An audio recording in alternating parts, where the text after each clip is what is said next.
noches, amigos Radio Escuchas. Muchas gracias por sintonizar a su programa Energía, Combustibles y Más. Hoy, martes 17 de mayo del 2022, nuestro programa número 66. Gracias por acompañarnos durante este tiempo, por ser nuestro soporte, por intercambiar con nosotros y vía redes sociales, mensajes, siempre pedirnos los temas, decirnos en qué necesitan que aclaremos, qué temas nuevos traer y cuáles aclarar. En ese sentido, en el día de hoy venimos a hablar hablar sobre todas las dudas que puedan existir en la actualidad, porque es una de las cosas que intentamos que nos caractericen, es hablar de la actualidad, es del sector eléctrico, la situación actual del sector eléctrico. Ese es el plato fuerte de hoy y viene de manos de una persona bastante experimentada, que es un colaborador y un asesor ya de este programa. Siempre le damos las gracias por este gran apoyo totalmente desinteresado del ingeniero Bernardo Castellanos. Es quien nos va a hablar sobre la situación actual del sector eléctrico. Dada la buena noche por mi parte, Luis Ramón, paso el micrófono a mis compañeros. Buenas noches, Ignacio Mato, ¿cómo estás? Muy buenas noches a toda la audiencia de Energía, Combustibles y Más. Agradecido como siempre de que nos acompañen, de que estén con nosotros en este programa.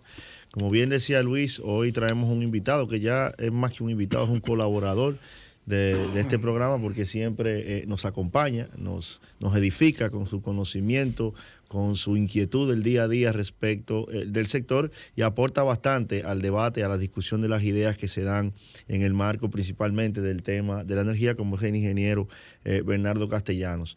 La pista está caliente, muy caliente en el sector de energía, principalmente en dos de sus actividades esenciales, que es en el ámbito de la generación y la incidencia que esto tiene directamente en el tema de la distribución, y también en el tema relacionado a siempre el manejo y gestión de las empresas distribuidoras y cómo esto está impactando el día a día de los consumidores. Comienzan a otra vez a hablarse de temas que estaban, digamos que, subyugados en el pasado, como es el tema de los apagones, y hoy en día está tomando recurrencia en la palestra, y la intención es valorar desde una óptica externa al lenguaje y a la comunicación, el argumento del gobierno, las causas por las que todo esto está sucediendo. Yo creo que la presencia del ingeniero Castellanos aquí aporta bastante.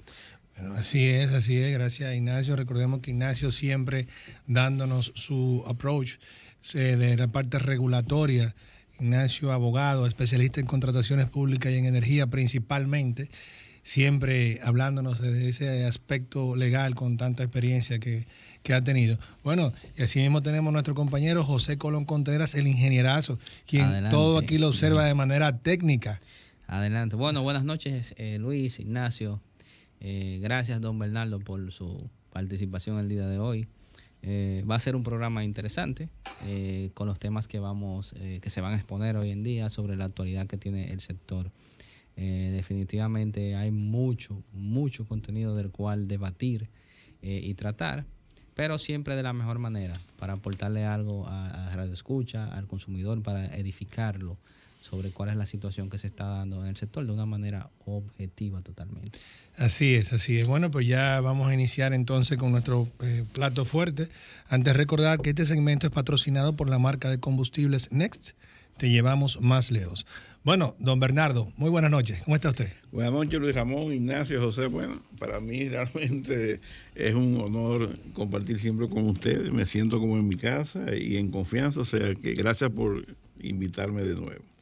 Bueno, muchas gracias a usted, porque son puntos de vista desarrollados que usted siempre nos aporta. Bueno, en ese sentido, empecemos con una pregunta general, y es cómo, en su opinión personal, cómo ve usted la situación actual del sector eléctrico. Mira, bueno, actualmente la situación es del dominio público. Hay una crisis de apagones muy fuerte, que la justificación es la salida de Punta Catalina por mantenimiento mayor, y que ese mantenimiento mayor se ha extendido de lo que originalmente estaba programado. Pero ¿cuál es la causa realmente cuál es el origen de toda esta situación que hoy vivimos? Esa situación había sido anticipada, había sido diagnosticada anteriormente. ¿Se pudo haber evitado toda esta crisis de apagones por la cual estamos viviendo hoy día? Y mi respuesta es que sí.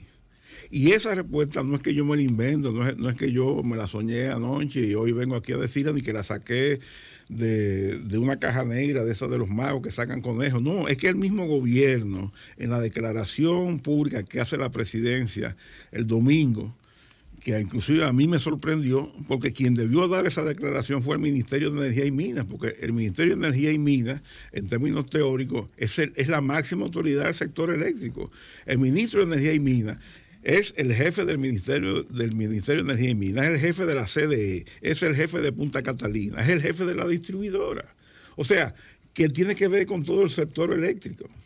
Entonces, yo todavía no logro entender por qué el comunicado tiene que darlo a la presidencia y no al Ministerio de Energía y Minas, y más aún me sorprende el silencio que en toda esta crisis ha tenido el Ministerio de Energía y Minas y su ministro.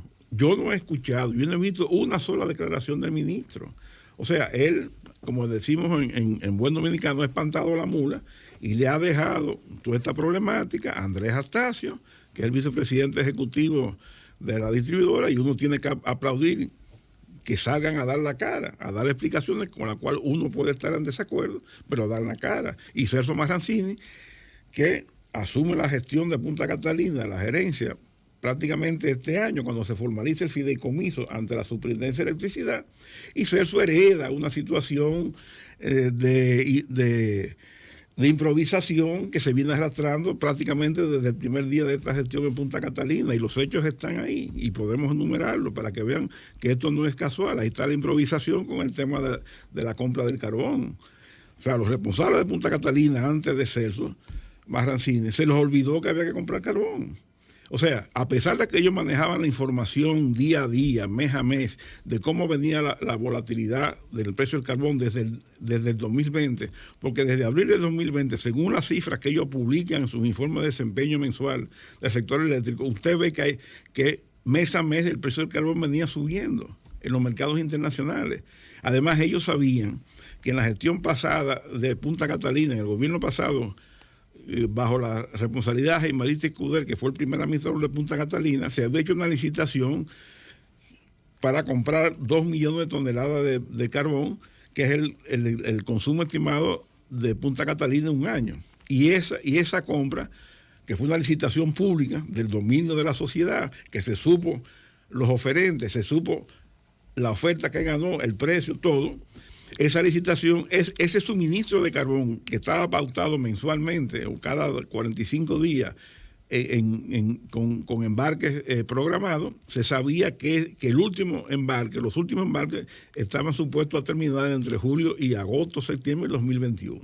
Pero además ellos sabían o deberían saber, porque ahora uno no sabe realmente si lo sabían, que un proceso de licitación bajo la norma de la ley 340-06, desde el momento que tú publicas el anuncio, convocando la licitación, hasta que tú firmes el contrato, te toma entre 2 y 3 meses. Es el plazo normal y razonable. Y ese es en un periodo, digamos que próximo, que te toma entre 4 o 5 meses y luego hay que asegurar la llegada del bien. Entonces, peor todavía. Sí. Pero vamos a suponer entre 2 y 3 meses, que fue el promedio que le tomó a Jaime Arista cuando convocó las licitaciones para varias compras de carbón que se hicieron, primero por los carbones que se utilizaron en la prueba de Punta Catalina, sí, y luego el carbón de un año de operación. Entonces, tú tienes el siguiente escenario. Precio del carbón subiendo en los mercados internacionales mes a mes a partir de abril de 2020. Tu carbón se te acaba entre julio y septiembre y tú tienes un proceso de licitación que te toma de 2 a 3 meses. Una gente prudente, razonable, planificadora, ¿qué hace? Bueno, yo tengo que reducir el riesgo para yo tratar de comprar el carbón, garantizar el suministro, que no se me interrumpa, porque el carbón es la materia prima esencial para generar electricidad y para producir los ingresos de Punta Catalina. Entonces yo tengo que asegurar, dentro de esa espiral inflacionaria que venía experimentando el carbón, tratar de coger esa espiral en un punto relativamente bajo para asegurar el carbón por un año. Entonces, ¿qué indicaba la prudencia, la planificación, la racionalidad? Que usted en enero del 2021 tenía que convocar esa licitación. ¿Para qué? Para que entre marzo y abril usted pudiera cerrar el contrato. Ahora, si hubieran hecho eso, ¿qué hubiera pasado? que convocan en enero y hubieran firmado el contrato de 2 millones de toneladas de Punta Catalina a un precio, si lo firmaban en marzo del 2021, vamos a ver, por aquí está, el precio estaba en los $70 y en abril $68. Entonces tú garantizabas 2 millones de toneladas por un año a $70 o $68. ¿Qué hizo la gestión? ¿Qué hizo los responsables de Punta Catalina? Que no estaba Celso Maracino involucrado en eso. No. En vez de hacer la convocatoria de licitación en enero, lo hicieron en junio. Y cuando lo hacen en junio, el precio del carbón ya estaba en $100. Entonces, la hacen en junio, la adjudican en agosto, la empresa que gana es la misma empresa que había ganado la licitación en el gobierno pasado, Excol, la empresa norteamericana, que es un trader, o sea, un intermediario. Sí. Y por razones que todavía esta sociedad desconoce, porque las autoridades no han dado ninguna explicación, la adjudicación no se materializa porque la empresa no puede cumplir. Pero en el interín, ya el carbón se estaba agotando y además se produjo un impasse porque hubo un atraso en un envío, algo que es, digamos, que puede suceder, y eso obligó a que tuvieran que salir corriendo a comprar carbón a Itabo, que nunca se le ha acabado el carbón, y además, frente al fracaso de la licitación que Excol ganó, más otras licitaciones que convocaron, por lo menos que están publicadas en el portal de compra, que tú ves que fueron declaradas desiertas, porque una, la apropiación de fondos era la mitad de las ofertas que recibieron. Al final se creó una crisis de carbón que forzó a que el presidente Luis Abinader interviniera frente a su homólogo Iván Duque, que estuvo en estos días por el país, porque parece ser que hay una relación primaria de amistad entre ellos. Y aunque Colombia no es dueña, el Estado de Colombia no es dueña de ninguna mina, ni opera ninguna mina, pero obviamente el presidente en cualquier país tiene influencia. Entonces, por la intervención del presidente Abinader con su homólogo de Colombia, Iván Duque, se consigue el envío de 2 barcos de carbón. Pero no se sabe el precio que se pagó por eso, ni la cantidad de que se compraron. Y posterior a eso, en vista de que todas las licitaciones habían fracasado, el presidente Abinader tuvo que emitir en octubre del 2021 un decreto declarando la compra de carbón de Punta Catalina de emergencia. ¿Qué significa un decreto de emergencia? Que las compras del carbón de Punta Catalina no están sujetas a la ley de compra y contrataciones y le da potestad a los incumbentes a hacer compras de grados a grados. Entonces, ¿cuánto ese decreto era por 6 meses, vencía en abril? ¿Cuánto carbón se compró bajo la gestión anterior de este gobierno, antes de que Celso Maracino asumiera el control de Punta Catalina? ¿Qué cantidades? ¿Cuál fue el proceso? Grado, licitaciones. ¿Quién fue el beneficiario? ¿Qué precio se pagó? Esa información no se sabe. Y miren la diferencia en gestión dentro de un mismo gobierno. Celso Maracino asume. Y teniendo el decreto de emergencia que le permite y le faculta a él contratar carbón grado a grado, sin licitación, convoca una licitación de emergencia para comprar 480,000 toneladas de carbón. La convoca un viernes para entregar un martes, un miércoles las ofertas. Pero la hace bajo la ley. Y él tenía la potestad, porque el decreto se lo daba, a comprarla grado a grado, pero lo hizo bajo la ley. Y Celso publicó el proceso. Y Celso dijo cuántas toneladas se compraron y el precio que se compró, $387. Y ayer en una entrevista que hizo aquí en El Sol de la Mañana, informó a este país que ya han cerrado una negociación con un trader, una empresa que opera una mina en Colombia, en Cerrejón, CMC, de la cual es uno de los principales accionistas es Glencore, la que anteriormente era dueña de Falconbridge en una época. Y él dijo aquí en El Sol de la Mañana que había asegurado 900,000 toneladas a $169 la tonelada.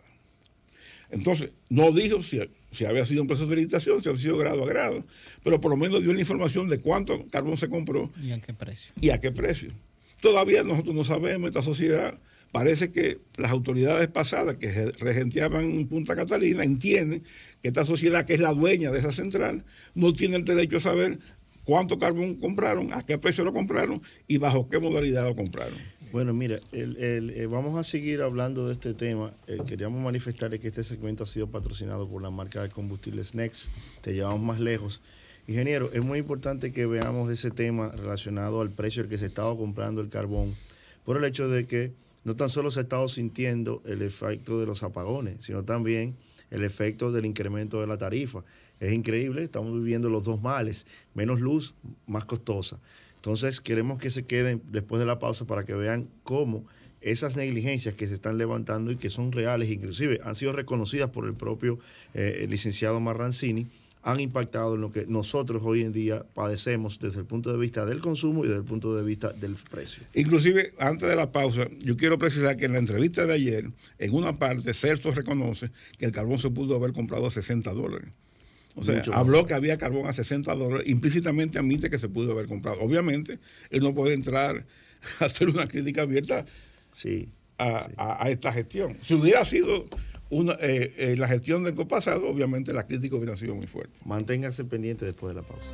Estamos de regreso en su programa Energía, Combustibles y Más y estamos hablando con el ingeniero Bernardo Castellanos sobre la situación actual del sector eléctrico, y el ingeniero Castellanos terminaba pues esta parte del segmento culminando, hablando sobre el tema de cómo se han manejado las compras, la oportunidad de precio que hemos perdido, y en ese sentido también el tema de que no conseguíamos el producto, o sea, más caro, pero tampoco conseguíamos el producto, la cosa que entiende que se debieron haber hecho de otra manera.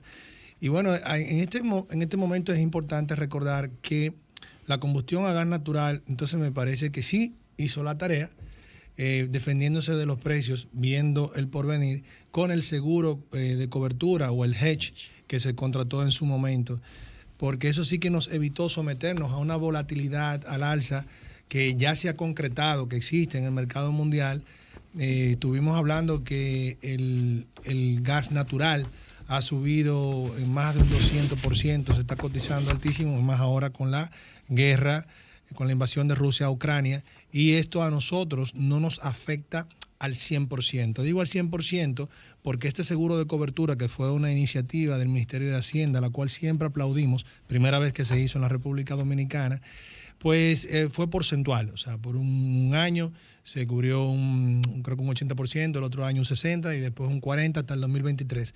Entonces estamos cubiertos en esos porcentajes de la variación a la volatilidad del precio del gas natural, cosa que entonces no ocurrió o algo similar en cuanto a la compra del carbón.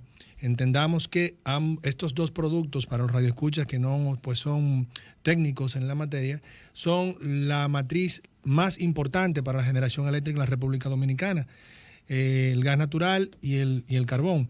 A veces uno toma la delantera y a veces el otro, pero por lo general el gas natural tiene un poquito más de delantera que el carbón. Eso es lo que hemos notado, dándole seguimiento a la evolución de los precios. Entonces, bueno, estamos ahora hablando de este tema del carbón porque estamos hablando de Punta Catalina. Estamos hablando del sector eléctrico completo. Lo que pasa es que esta es la situación ahora mismo, digamos, de mayor atención y de analizar para sacar cosas productivas, señores. Esto es un programa que, recordamos, no tiene un lado específico, sino que lo que buscamos son informaciones objetivas que le aporten, primero a todos nosotros, los consumidores, en segundo lugar, a todos los actores públicos y privados que tenemos, y a todo el mundo del negocio en el sector de la energía y del combustible. Por eso, bueno, pues siempre le damos las gracias a todas las opiniones bien fundadas que vengan a instruirnos en ese sentido. Bueno, tenía una pregunta, ingenierazo José Colón. Sí, yo tenía Antes una de la pregunta, quisiera decirles que este segmento es patrocinado por la marca de combustibles Next. Te llevamos más lejos. Sí, así es, excelente. Yo ya me iba más en el sentido de el nivel de déficit que tenemos por la salida programada de varias generadoras. Entonces... Pero ¿cómo que hay coincidido? Sí, no, hay que estar claro en algo. El mantenimiento programado que se le da a una unidad de generación de las envergaduras, de cualquier envergadura, ya eso viene de la mano con el mismo fabricante de la máquina. Por un tema de garantías y de asegurar que en el tiempo que corresponde de horas de uso se tenga que ejecutar. Lamentablemente lo que ha coincidido es, y yo siempre he sido muy crítico de eso, desde la experiencia que uno tiene operando la red, que muchas veces estas unidades, las que son unidades bases más grandes que tiene nuestro país, entran en un periodo de mantenimiento, siempre son 30 a 45 días, pero en los tiempos que la demanda comienza a subir con la temperatura, obviamente. Eso es lo que es más incómodo. Hay un problema de planificación y de organización. Bueno, se supone que la planificación que hay del despacho de generación está hecha tomando en cuenta estos periodos de que van a haber unidades fuera. pero hay una situación en las unidades ya sea de reserva o las unidades que pudieran estar disponibles para poder abastecer ese déficit que dan las otras, que ahí entran ya inconvenientes asociados a la operativa, al día a día. Pero nosotros tenemos aquí, José, 66 programas. Y de los 66 programas, nosotros en 55 le hemos dicho a la audiencia que nosotros tenemos un parque de generación que se ha diversificado y que ha crecido. Entonces, ¿cómo es que hoy en día el argumento para justificar la tanda de apagones, la vuelta a un tema que se había sepultado, por lo menos en el día a día, es precisamente el déficit de generación? Y me gustaría que analizarlo desde un punto de vista puramente secular, coloquial. No nos pongamos técnicos. Si el parque ha crecido... Lo que pasa es que tú tienes un parque de aproximadamente 5.000 y pico de megavatios instalados. Nominal. Pero de eso tú tienes la claro. generación renovable, que no es potencia firme. Claro, el pico siempre se da mayormente, aquí lo hemos dicho cuando damos los datos breves, eso de entre 8, 9 y 10 de la noche. A esa hora no hay ninguna planta solar generando. Las eólicas están en una generación mínima porque el viento es más fuerte, no sé, en el día, según las curvas de comportamiento.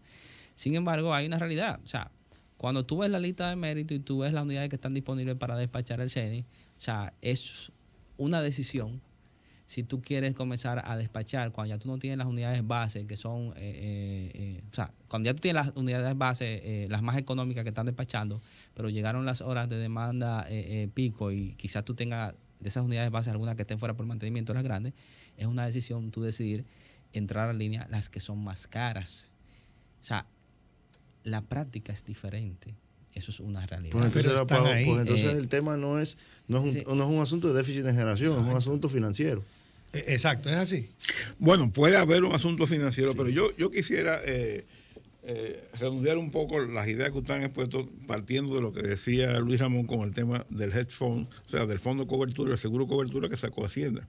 Y yo quiero simplemente retomar tu planteamiento para que la ciudadanía que sigue este programa vea la diferencia entre una actitud de un ministro planificador, previsor, que está chequeando sus cartones, que sabe que la generación a base de gas natural representa alrededor del 40% de la generación total, porque la generación térmica es el 80% de la generación enviada a línea en el 2021, 20% es renovable. Ahora, de esa generación térmica, el 70% es gas natural y carbón. Entonces, en el Ministerio de Hacienda, que no necesariamente es su responsabilidad, porque eso debería ser una responsabilidad del Ministerio de Energía y Minas, que es el rector del sector eléctrico, ellos fueron previsores, vieron algunas tendencias, porque toda esta información es pública. Y si no, tú la pagas y tienes acceso, pero es pública, porque yo ahora mismo acabo de chequear, el precio del gas natural está sobre los $8 el millón de BTU.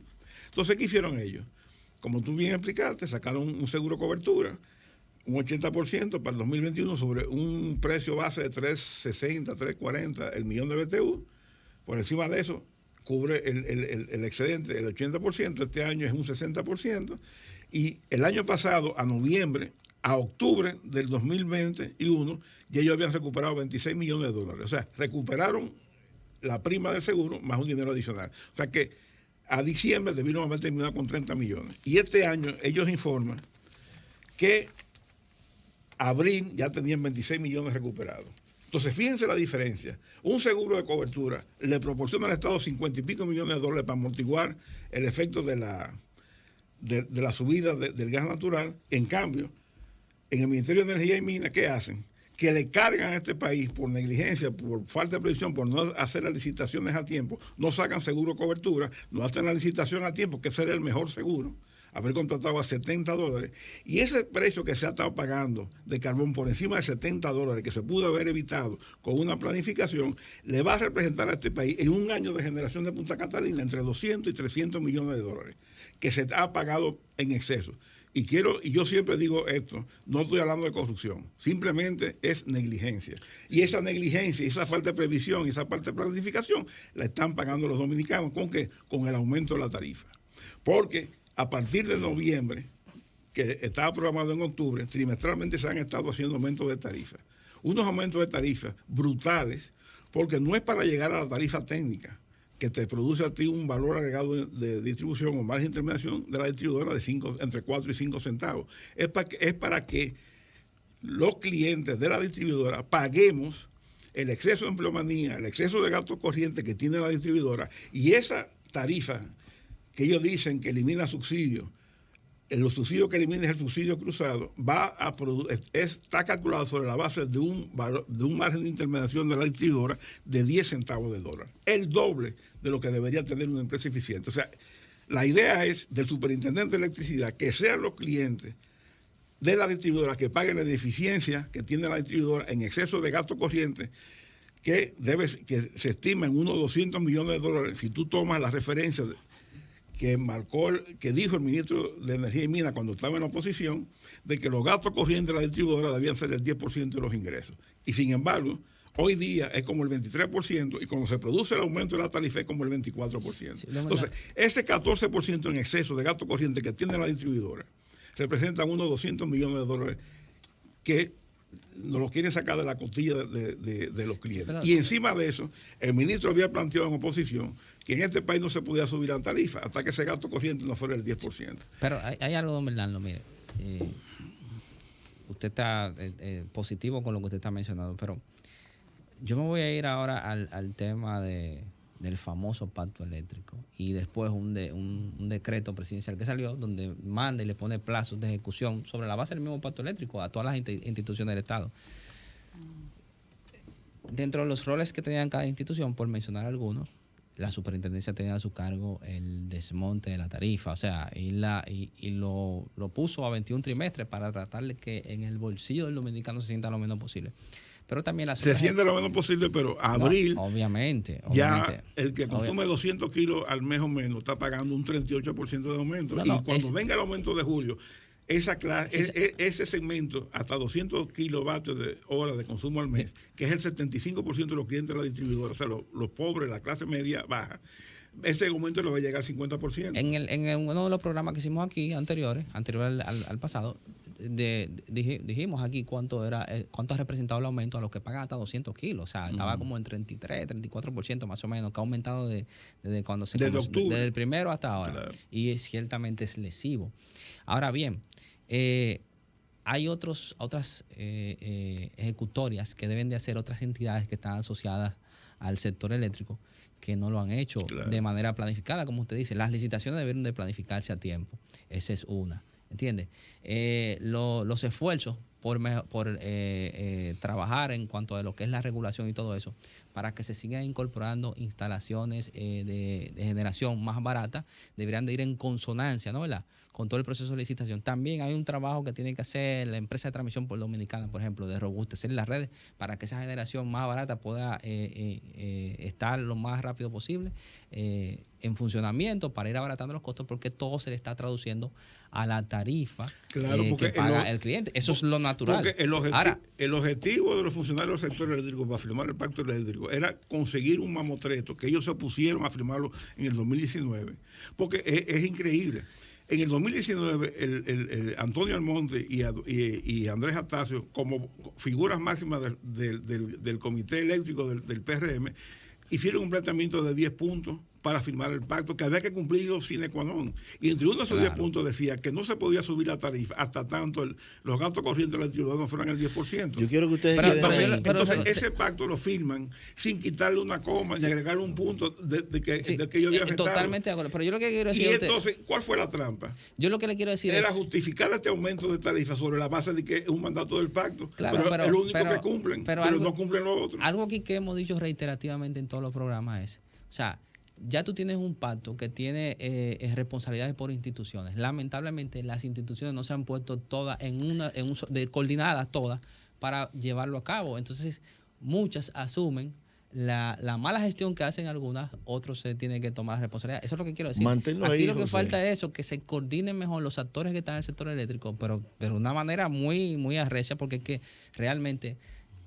O sea, hay problemas en el sector eléctrico, pero es por la falta de coordinación, como usted lo ha dicho. Manténlo ahí, José, y seguimos hablando después de la pausa. Yo quiero aclarar también algo relativo al famoso pacto eléctrico y cómo se ha utilizado para justificar de lo que se está hablando. Por favor, mantengan la cintura.